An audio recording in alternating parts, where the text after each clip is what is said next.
What is up guys, Dexter297 here, back at it again with another video, and today we're going to be going through my top 10 pops. And now this was an extremely hard video to make because it took me a long time to decide which ones were my favourites and which ones were going on the list. Now these do change with time as I get more pops and things, and that's just how it is, I guess.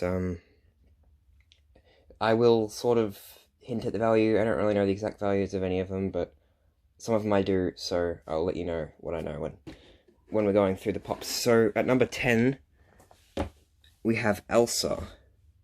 This is the Elsa from the end of Frozen 2 with her hair down. If you haven't seen it yet, you're living under a rock, so it's your fault. And she's from the epilogue. She is number 731 in the Frozen set. I have all the Elsa pops from Frozen 2, and I really like this one the best out of all of them because of the hair, but yeah, she's really cool. And then we move on to my pick for number 9. Now, I love all the Spider-Gwens equally, but I just chose one at random. The one unmasked here, well, not unmasked, unhooded, because she looks most like Gwen Stacy, which is probably my favourite Spider-Man love interest out of Mary Jane. Everyone loves Mary Jane. I don't that much at all, really. I mean, I do like the Zendaya twist on it, but we'll put her to the side there. Coming in at number 8, we have my Steve Irwin chase. Now, I acquired this at Sanity when I pre-ordered him. I pre-ordered him at EB Games and at Sanity in the hopes that one would be a normal and one would be a chase, and luckily the odds were in my favour. Haha, no pun intended. That was a bit of a hint at the next one. But, yeah, and I got the chase, and it's the one holding the turtle, and people are like, why is he holding a turtle? Like, why isn't he holding something like a snake? Which they later did do with the Pop Culture exclusive and Funko Shop exclusive, which I don't have. I would love to get it in the future, but, you know, I just, haven't got around to it yet. He's worth about $90. I got him for just retail, $20, so that was a pretty good investment for me. By the way, Elsa, she's worth 20. Spider-Gwen's worth about 25, 30-ish, I think. And here at number 7, which I think is, yep, it's number 7, is Katniss Everdeen. Just the regular Katniss, which I was hunting for ages. But I found it on the marketplace for $10 mint, and I snapped it up. Because I saw it at Comic-Con, wanted to buy it for my Hunger Games set. And it was $110, I think it was, and I was not going to pay that, so I just waited and I finally got it.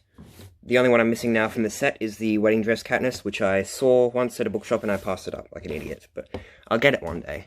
It's just patience, people, patience. So, coming in at number 6 is Olivia Moore from iZombie. This is just the regular Liv Moore. I have the full set and I do like all of them. But this is just the most iconic. This is the one that, you know, you look at it and you know that it's Liv Moore. She's got the brains and the hot sauce.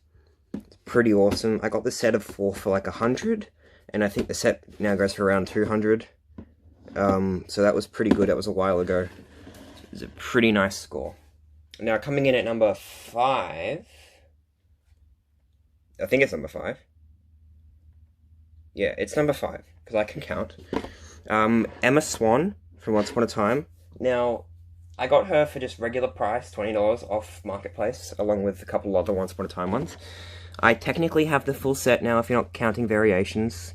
I don't have Killian Jones, Gold Rumple, Purple Regina, and I don't have Belle from the other set, as well as the Comic-Con Regina, which I can't afford and probably never will be able to afford. But Emma's probably my favourite out of them all. She even has a little sheriff's badge, if you can see. There it is. Actually shows up quite well on camera. And the boots she's wearing, I'm assuming they're probably meant to be Docs, and Liv has the same ones, which I find quite cool. Anyway, on to the next one, which is number 4. Now this is a big one. This is a big boy. Oh, I have to move back on my chair just to be able to fit it in the screen, but it's Kevin with Uphouse from the 2019 Fall Convention exclusives. Queued up with Zombie Jai 124123 for like 4 hours to get this bad boy, and I say it was definitely worth it. It's pretty great. I love the house, and Kevin's a great addition as well.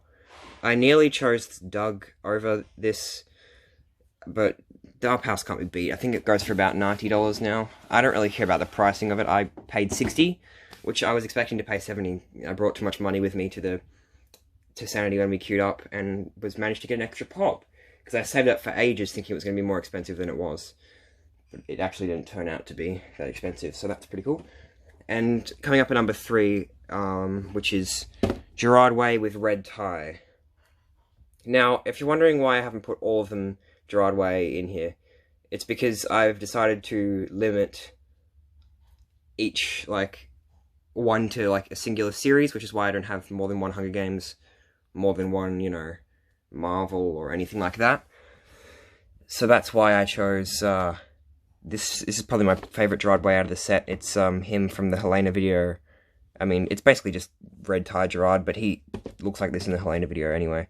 So, yeah, he's pretty awesome. I do have the full set, and I just love them. It's some of my favourite Pop Rocks, which is my main set that I collect at the moment. So, I got him for about $50, and he goes for about $80 now since they reunited, so I think that's quite a good investment. But if any I would sell, Gerard is not one of them. And now here is second place, which probably none of you were expecting. I'm joking, you're all expecting this. I just got this, just came in the mail today, actually. It's probably one of my favourite pops I've ever bought. Kurt Cobain with sunglasses, Funko Shop exclusive. He's mint condition, and when he came from Australia Post, that was a massive surprise. The box was completely destroyed, but luckily the person who packed it well in a medium thickness protector with lots of bubble wrap and paper, so he came perfect. Luckily, he's awesome. I now have the full set of Kurt Cobains. If you didn't know, I'm a big Kurt Cobain fan. There's my literal massive poster of Kurt Cobain that I can't actually fit on frame. There's a pop for scale. That's how bloody big it is. There he is up there. But anyway, on to the last two. Now this is tying for number 1 spot, and I just thought I'd just clump them in together because it's basically the same thing, except one's a chase and one's not. If you've seen my previous videos, then you'll probably already know what they are. I'll just bring them in now. They're in their hard protectors. Chase 11 with Eggos and normal 11 with Eggos. Signed by Millie We Brown. Now, I regret not getting the certificate of authenticity to go with it. I do have photo evidence of going, when I was going to get it with Zombie Jai 124, 123, and you can actually get it done at different Comic-Cons, even if it wasn't signed at that Comic-Con, you can get it all, authenticated by people there, so I'll probably do that next time I go, just to, be able to show people that they're legit. If you did enough background checking, you'd know they're legit anyway, you wouldn't need to know. But it's enough that I know, so yeah, they're pretty cool. I don't know which one I like more. They're both pretty epic. I remember I actually found an 11 chase at a Zing. It was my first chase I saw, and I didn't buy it like an idiot, but then I paid $60 for this one at the Comic-Con before I went to Supernova to, get it signed. I didn't know I was going to get it signed because, she wasn't, I didn't know she was going to be there because I don't have, future vision or whatever. But it turned out well, and I got both of them signed. And Zombie Jai got his Underwater 11 signed. I also have Underwater 11, which is a really nice pop. I didn't choose to get her signed because I wanted to get all 3 signed, but I thought, she probably wouldn't sign all 3. I was surprised she signed 2 for the price of 1, actually. But yeah, that's basically wraps up the video. So, thank you guys for watching. And I'll see you in my next video, which will be top 10 movies of all time. Bye.